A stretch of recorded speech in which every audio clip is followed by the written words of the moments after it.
பிஸ்மில்லாஹிர்ரஹ்மானிர்ரஹீம். அஸ்ஸலாமு அலைக்கும் வரஹ்மத்துல்லாஹி வபரகாத்துஹு. மேட் ஆய்வு நிறுவனத்தின் மற்றொரு வீடியோ காணொளியில் உங்களை சந்திப்பதில் பெரும் மகிழ்ச்சி அடைகின்றோம். அல்ஹம்துலில்லாஹ்.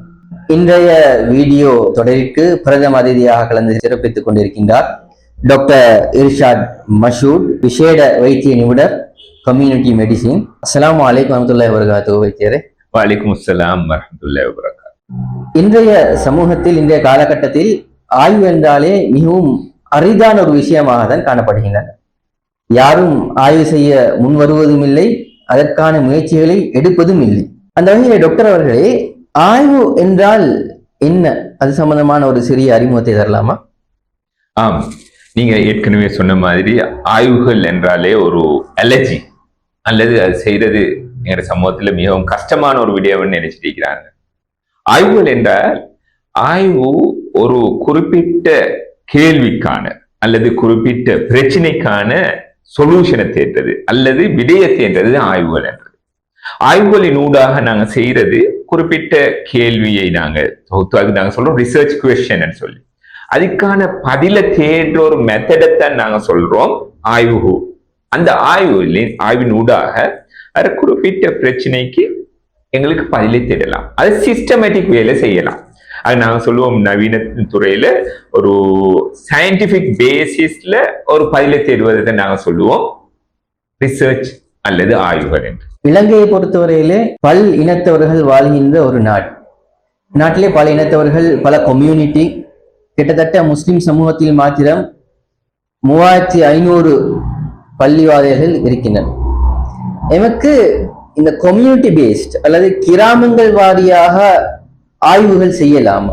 இந்த பள்ளிகளை மையப்படுத்தி ஆய்வுகள் எமக்கு மேற்கொள்ள முடியுமா? குறிப்பாக இந்த கம்யூனிட்டி பேஸ்ட் ஹெல்த்தோடு ரிலேட்டடான ஆய்வுகளை மேற்கொள்ள முடியுமா? இது சம்பந்தமான உங்களது கருத்து என்ன? ஆம், குறிப்பிட்ட ஒரு சமூகத்துல அல்லது குறிப்பிட்ட ஒரு கம்யூனிட்டியில ரிசர்ச் எப்படி செய்யலாம், ஆய்வு எப்படி செய்யலாம்?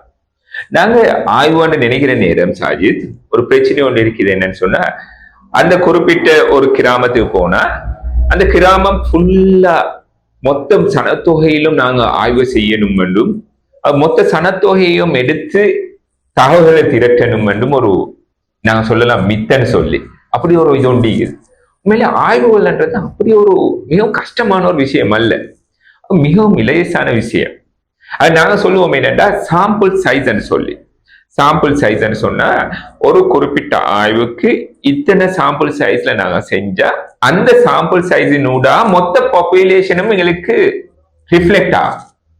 நாங்க சொல்லுவோம் ஒரு சாம்பிள் சைஸ் இந்த குறிப்பிட்ட சனத்தொகையில இந்த சாம்பிள் சைஸ் எடுத்தா அந்த சாம்பிள் சைஸினூடா மொத்த சனத்தொகையும் எங்களுக்கு அந்த சமூகத்துல இந்த அளவு பிரச்சனை இருக்கிறேன்னு சொல்லி. ஒரு குறிப்பிட்ட கிராமத்துல ஒரு 6000 பேர் இருக்கிறேன்னு வைப்போமே, அந்த 6000 பேர்ல நாங்க ஒரு 400 பேர்ல இந்த ஆய்வை செய்யறோம். ஆய்வை செஞ்சு போட்டு இந்த குறிப்பிட்ட சமூகத்துல இந்த பிரச்சனை தான் இருக்குதுன்னு எங்களுக்கு சொல்லலாம். ஒரு குறிப்பிட்ட பள்ளிக்கு ஒரு குறிப்பிட்ட மஹல்லான்னு சொல்லலாம், அல்லது குறிப்பிட்ட பள்ளிக்கு உட்பட்ட சமூகத்துல உதாரணம் நாங்க சொல்லுவோம் ஒரு 1500 ஃபேமிலிஸ் இருக்கிறேன்னு சொல்லி அந்த 1500 ஃபேமிலியில குறிப்பிட்ட நம்பர் எடுத்து நாங்க ஆய்வு செய்யறோம். இது சயின்டிபிக்காக செய்யலாம். எப்படின்னு சொல்லுவோம்டா டிஸ்கிரிப்டிவ் ஸ்டடி ஒன்று இருக்குது. அதுல நாங்க ஒரு சாம்பிள் சைஸை கால்குலேட் பண்ணினா ஒரு 400 பேர்ல நாங்க இந்த ஆய்வுகளை செஞ்சு நாங்க இதுதான் பிரச்சனை என கண்டு அதுக்கான சொல்யூஷனை காணலாம். இதுதான் நாங்க பொதுவா சொல்றோம் ஆய்வுகளினூடாக பிரச்சனைக்கு சொல்யூஷன், பதில்களை தேடுறது. இது அழகா நீங்க சொன்ன மாதிரி 3500 பள்ளிகளுக்கு நீங்கள் இருக்கிறேன்னு சொன்னீங்க. 3500 பள்ளிகளிலும் அல்லது 3500 ஊர்களிலும் அழகாக இந்த ஆய்வுகளை செய்யலாம். அப்படின்னா டாக்டர் சொல்வதை போன்று எமது ஊர் வாரியாக அல்லது பிரதேச வாரியாக பள்ளிகளினூடாக அல்லது நிறுவனங்களினூடாக இவ்வாறான ஆய்வு ரீதியான பல செயற்பாடுகளை செய்யலாம், இலகுவாக செய்யலாம். இவ்வாறு குறிப்பிட்ட சமூகத்திலே கம்யூனிட்டியிலே நாங்கள் ஆய்வு செய்கின்ற போது எவ்வாறான முறைமைகளை டெக்னிக்ஸை பயன்படுத்தலாம்? ஆம், நாங்க அதை இன் டீட்டெயிலா பேசலாம். எப்படின்னா ஆய்வுகள்னு சொன்னா நாங்க ஆய்வுகளை பலமாய் பிரிக்கலாம் தானே. நாங்க அதை சொல்லுவோம் குவான்டிடேட்டிவ் ஆய்வு, குவாலிட்டேட்டிவ் ஆய்வு, அப்படி ரெண்டா பிரதானமா பிரிக்கலாம். குவான்டிடேட்டிவ் ஆகுயான்னு சொன்னா அது குறிப்பிட்ட சமூகத்துல இரு குறிப்பிட்ட நம்பர்ஸ் எடுத்து அதுக்குரிய ஆக்கள்கிட்ட போயிட்டு ஒரு டேட்டா எடுத்து தகவலை திரட்டி நாங்க ஆய்வு செய்யறோம். அதே போல குவாலிட்டேட்டிவ்னு சொல்லுவோம். அது என்னன்னு சொன்னா ஒரு குறிப்பிட்ட இதுல தியரியை வைத்து நாங்க குறிப்பிட்ட ஒரு 10 பேர்ட்ட இன்டெப்த் இன்டர்வியூவோ அல்லது டெல்ஃபி டெக்னிக்லோ ஒரு நாங்க எக்ஸ்பர்ட் 10 பேர்ட்ட எடுத்து அதை நூடாக ஆய்வு செய்யறது அதை நாங்க சொல்லுவோம் குவாலிட்டேட்டிவ்னு சொல்லி. இந்த குவான்டிடேட்டிவோ குவாலிட்டேட்டிவோ எங்களுக்கு நாங்க சொல்லுவோம் டிஸ்கிரிப்டிவ்லி செய்யலாம், அல்லது நாங்க சொல்லுவோம் அனலிட்டிக்கலி செய்யலாம், அல்லது நாங்க சொல்லுவோம் இன்டர்வென்ஷனல், அதாவது குறிப்பிட்ட ஏதாவது ஒரு மருந்தை கொடுத்தோ அல்லது குறிப்பிட்ட ஒரு பிஹேவியர் சேஞ்ச் டெக்னிக்கை கொடுத்தோ மாற்றம் கொண்டு வர்றது. இந்த மாதிரியான ஆய்வுகள் என்று பலமாய் பிரிக்கலாம். பிரச்சனை என்னென்ற சாஜி, ஆய்வுகள் என்று நினைச்சாவே எங்கட சமூகத்துல அல்ல பல பேர் இருக்கிற ஒரு பிரதான விஷயம் என்னன்னா, ஆய்வுகள் என்றா நாங்க ஏதாவது ஒன்று கொடுத்து செய்யறது ஆய்வுகள் நினைச்சிருக்கிறோம். அப்படி இல்லை. எங்களுக்கு ஒரு குறிப்பிட்ட சமூகத்துல போயிட்டு டிஸ்கிரிப்டிவ் ஸ்டடி ஒன்று செய்யலாம். இந்த குறிப்பிட்ட சமூகத்துல இத்தனை பேர் இருக்கிறது, இத்தனை பேருக்கு இந்த நோய் இருக்கிறது, இந்த நோயினூடாக இன்னென்ன பிரச்சனை வந்திருக்கு, அப்படி ஒரு டிஸ்கிரிப்டிவ் ஸ்டடி ஒன்று செய்யலாம். அதே போல அனலிட்டிக்கல் ஸ்டடியும் செய்யலாம். உதாரணமா ஒரு குறிப்பிட்ட கிராமத்துல அல்லது குறிப்பிட்ட பள்ளிக்குட்பட்ட பகுதியில இத்தனை சீனி நோயாளிகள் இருக்கின்றார்கள், இத்தனை சீனி நோயாளி இல்லாத நோயாளிகள் அதாவது சுகதேகிகள் இருக்கின்றார்கள். இந்த சீனி நோயாளிகளையும் சீனி நோயாளி அல்லாதவங்க சுகதேயானாக்களும் அனலைஸ் பண்றது அல்லது அனலிட்டிக்கல் ஸ்டடின்னு சொல்லுவோம். இதுவும் செய்யலாம். இப்படி பல மாதிரியான ஆய்வுகள் இருக்கின்றன. இன்னும் ஒரு முக்கியமான விஷயம் சாஜித் என்னன்னா, இந்த ஆய்வுகளை நாங்க சாம்பிளிங் டெக்னிக் கண்டு இருக்குது. நீங்க சொல்லுவீங்க என்னன்னு சொன்னா, ஆய்வுகளை நீங்க போய் ஒரு ஃபீமேல் பாப்புலேஷன் அல்லது பெண்கள்ல மட்டும்தான் செஞ்சுக்கிறீங்க, அல்லது ஆண்கள்ல மட்டும்தான் செஞ்சுக்கிறீங்க, அல்லது குறிப்பிட்ட எத்னிசிட்டியை வச்சு மட்டும்தான் செஞ்சுக்கிறீங்க, இப்படி சொல்லலாம். ஆனா அந்த பிரச்சனைக்கு சொல்யூஷன் ஒன்று இருக்குது. என்னன்னு சொன்னா சாம்பிளிங் டெக்னிக்னு சொல்லி. சாம்பிளிங் டெக்னிக் நாங்க பிரதானமா 4ஆ பிரிக்கிறோம். சிம்பிள் ரேண்டம் சாம்பிளிங், அதே போல இன்னும் ஒன்று இருக்குது cluster random sampling, cluster sampling, அதே போல ஹிஸ்டரிஃபைட் சாம்பிளிங் அல்லது சிஸ்டமேட்டிக் சாம்பிளிங். அப்படி சாம்பிளிங் டெக்னிக் இருக்குது. அந்த டெக்னிக்கினூடாக அந்த சமூகத்தில் இருக்கிறது அல்லது அந்த குறிப்பிட்ட எடுக்கிற அந்த சாம்பிள்ல எல்லா ஆக்களும் பிரதிநிதித்துவப்படுத்துற மாதிரி அந்த சாம்பிள நாங்க அழகா பிளான் பண்ணி அழகா டேட்டா எடுக்கிறோம். அந்த நேரத்துக்கு நாங்க சொல்கின்ற அந்த பிரதிநிதித்துவத்துல வர பிரச்சனையே இல்லாமக்கலாம். இப்படி சாம்பிளிங் டெக்னிக்கும் இந்த ஆய்வுகள்ல ஒரு முக்கியமான ஒரு விடயம் தான். உண்மையில் மிகவும் பாப்புலேஷன் ரீதியாக பல டெக்னிக்ஸ் முறைமைகளை வைத்து இலகுவாக இந்த ஆய்வு முறைகளை செய்து கொள்ளலாம் என்று நினைக்கின்றேன். அந்த அடிப்படையிலே டாக்டர், டேட்டா கலெக்ஷன் என்பது ஆய்வு ரிசர்ச்சுக்கு இருக்கின்ற மிகவும் பேசிக்கான ஒரு விடயம். டேட்டா தகவல் திரட்டுவது என்பது ஒரு கஷ்டமான விடயம். அது பற்றி என்ன சொல்லுகின்றீர்கள்?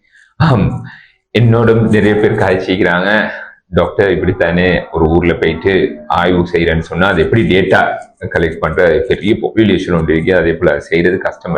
ஆனா இந்த மாடர்ன் வேர்ல்டு எங்களுக்கு தெரியும் பல அமைப்பினோட டேட்டாவை கலெக்ட் பண்ணலாம். முதலாவது நாங்க என்ன செய்யணும்னா சின்ன ஒரு டூல், சின்ன ஒரு கொஸ்டினை ஒன்று செய்யலாம். அந்த ஒரு குறிப்பிட்ட ஊருக்கு பொருத்தமான அல்லது குறிப்பிட்ட பள்ளி நிர்வாகத்துக்கு ஒரு பொருத்தமான மாதிரி குறிப்பிட்ட டூல் உண்டு அல்லது குறிப்பிட்ட கொஸ்டினை ஒன்று செய்யலாம். அதை நாங்க வேலிடேட் பண்ணணும். வேலிடேட் பண்ணி போட்டு அது இப்ப இருக்கிற சிஸ்டத்தினூடாக பல சிஸ்டம் இருக்குது தானே. உதாரணமா கூகுள் ஷீட்னு சொல்றோம், ஆப்னு சொல்றோம், இப்படி பல டெக்னிக் இருக்குது. இதனூடாக அந்த சமூகத்துல போயிட்டு அந்த குறிப்பிட்ட சாம்பிள்ல நாங்க சொல்றோம் ஒரு அந்த மொத்த சனத்துவம் எடுக்க தேவையில்லை, பிரதிநிதித்துவப்படுத்துகின்ற அந்த சாம்பிள் எடுத்து போட்டு இந்த டூலை யூஸ் பண்ணி அல்ல இந்த கொஸ்டினை யூஸ் பண்ணி எங்களுக்கு சாம்பிளை கலெக்ட் பண்ணலாம். இந்த டேட்டா கலெக்ட் பண்றதும் அவ்வளவு பெரிய ஒரு விடயம் அல்ல. அந்த பிரச்சனையை அந்த நாங்க குறிப்பிட்ட சமூகத்துல போயிட்டு நாங்க ரிசர்ச் அசிஸ்டன்ட் ஊடாகவோ அல்லது பள்ளி நிர்வாகத்திட உதவினூடாகவோ அல்லது அந்த சமூகத்தில் இருக்கிற வாலண்டியர்ஸின் ஊடாகவோ இந்த டேட்டாவை கலெக்ட் பண்ணலாம். இந்த டேட்டாவை எடுத்து நாங்க அந்த டேட்டாவை அனலைஸ் பண்றது சில சிஸ்டங்கள் இருக்கு. அது இலேசான சிஸ்டங்கள். இதனூடாக எங்களோட சமூகத்தில் ஒரு ரிசர்ச் கல்ச்சர் ஒன்று உருவாக்கலாம்னு நான் நினைக்கிறேன். உண்மையிலே டாக்டர் சொல்வது போன்று ஆய்வு ரீதியான ஒரு சமூகத்தை நாங்கள் உருவாக்கலாம் இலகுவாக.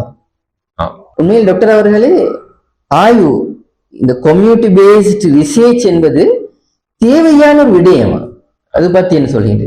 இது நான் ஒரு வித்தியாசமான ஒரு கோணத்துல சொன்னா நல்லவன் நினைக்கிறேன். பொதுவா இந்த நாங்க ஒரு பிரச்சனைய சொல்ற நேரம் அல்லது நாங்க ஒரு சமூகத்தில் இருக்கிற பிரச்சனைகளை டிஃபைன் பண்ற நேரம் நாங்க ஒரு எடுகோலினூடாக தான் சொல்கின்றோம். இந்த சமூகத்துல இது இருக்குது, இந்த சமூகத்துல இது இருக்குது, இந்த சமூகத்துல பெண்கள் இப்படி இருக்கிறாங்க, இந்த சமூகத்துல ஆண்கள் இப்படி இருக்கிறாங்க. ஜஸ்ட் ஒரு அசம்ஷன், ஒரு அது சொல்றோம், ஒரு குறிப்பிட்ட ஒரு 2-3 பேரை பார்த்து போட்டு நாங்க சொல்றது நாங்க பொதுவான ஒரு அமைப்பா காண்றோம். ஆனா ஆய்வினூடாக இல்லை, சயின்டிபிக்கலி ப்ரூவ் பண்ணலாம். இல்லை, இந்த சமூகத்துல இந்த நம்பர்ஸுக்கு இந்த பிரச்சனை இருக்குதுன்னு சொல்லி அதனூடாக இருக்கிற லாபம் என்னன்னு சொன்னா, நாங்க ஏற்கனவே எடுத்த எடுகோள்களினூடாக சில நேரம் எங்களுக்கு பதில் கிடைக்கலன்றாலும் இந்த ஆய்வு ரீதியாக சயின்டிபிக்கலி விஞ்ஞான ரீதியாக நாங்க இனங்கன்ற பிரச்சனைகளை பல சமூகங்கள்ல, உலகத்துல பல சமூகங்கள்ல அதே பிரச்சனை இருந்திருக்கலாம். அந்த சமூகங்கள் எப்படி அதுக்கான சொல்யூஷன் எடுத்துக்கிறான்னு பார்த்து அதை எங்களுக்கு அந்த சமூகத்துல அப்ளை பண்ணலாம், பிரயோகிக்கலாம், அதனோடாக மாற்றங்கள் கொண்டு வரலாம். இன்னும் ஒரு முக்கியமான விஷயம் நீங்க கேட்டீங்க என்னன்னு சொன்னா, நாங்க பொதுவா ஆய்வுகள் வர நேரம் ஹாஸ்பிட்டல் பேஸ்ட் அல்லது இன்ஸ்டிடியூஷன் பேஸ்ட் மட்டும் தானே செய்யறோம். கம்யூனிட்டி பேஸ்டும் செய்யலாமா? கம்யூனிட்டி பேஸ்ட் ரிசர்ச்சும் செய்யலாம். ஏன்னா இந்த நாங்க பொதுவா ஹாஸ்பிட்டல்ல மருந்தை கொடுத்து ஆய்வு செய்யறது அந்த அமைப்பு தான் எங்களுக்கு தெரியும். பொதுவான மக்கள் மத்தியில் இருக்கிற ஆய்வுகள் அப்படித்தான். ஹெல்த் ப்ரொமோஷனின் ஊடாக, அதாவது ஒரு குறிப்பிட்ட சமூகத்துல பிஹேவியர்ஸ மாத்திர டெக்னிக்கல் இருக்கின்றன. அந்த டெக்னிக்கலை நாங்க பின்பற்றி அந்த டெக்னிக்கலின் ஊடாக அந்த குறிப்பிட்ட சமூகத்துல அல்லது குறிப்பிட்ட கம்யூனிட்டியில மாற்றங்களை கொண்டு வரலாம்.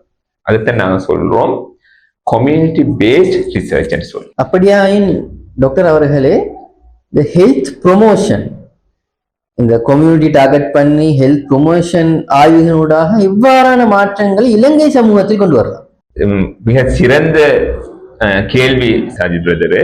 நாங்க ஹெல்த் ப்ரொமோஷன் சொல்ற நேரம் பொதுவா நாங்க நினைக்கிறோம் என்னன்னு சொன்னா, ஒரு ஹெல்த் எஜுகேஷன், அதாவது குறிப்பிட்ட பாப்புலேஷனை போயிட்டு ஒரு 30 நிமிடம் அல்லது ஒரு அவர் மட்டும் போயிட்டு ஒரு லெக்சர் ஒன்று மாதிரி செஞ்சுட்டு வரதை நாங்க சொல்லுவோம் ஹெல்த் ப்ரொமோஷன் நாங்க நினைச்சிட்டு இருக்கிறோம்.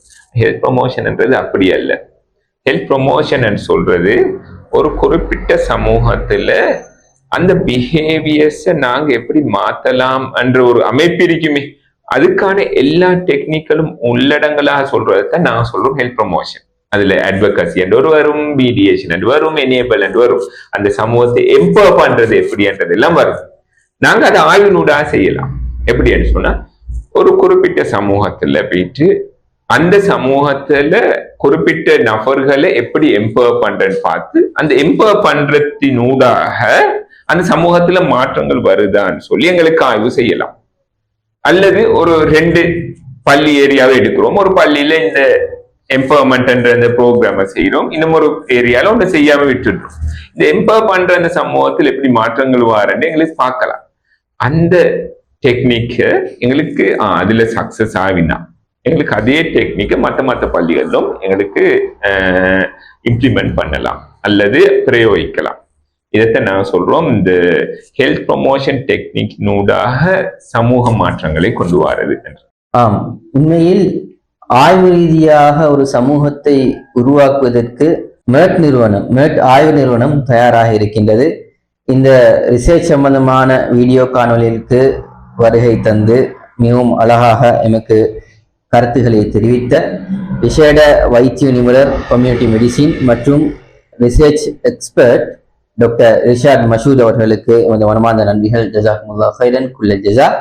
நாங்களும் இலங்கை சமூகத்திலே கம்யூனிட்டி பேஸ்ட் ரிசர்ச்களை செய்வதற்கு, சமூகம் சார்ந்த ரிசர்ச்களை செய்வதற்கு தயாராக இருக்கின்றோம். எம்மை உங்களுக்கு தாராளமாக தொடர்பு கொள்ளலாம் என்ற தகவலோடு இதனை முடித்துக் கொள்கிறோம். ஜஸாக்குமுல்லாஹ் ஹைரன். அஸ்ஸலாமு அலைக்கும் வரஹ்மத்துல்லாஹி வபரகாத்துஹு.